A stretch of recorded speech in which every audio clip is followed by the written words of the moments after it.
Crustless tuna salad. 2 packets of tuna, celery, onion, and tomato.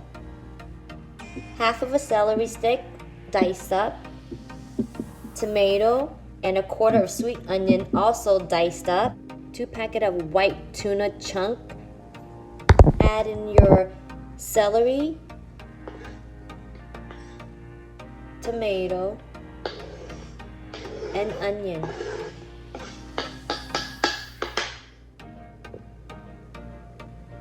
Add 1 teaspoon of salt, half a teaspoon of black pepper, and 2 tablespoons of olive oil mayonnaise. You can always add more mayonnaise if it's too dry.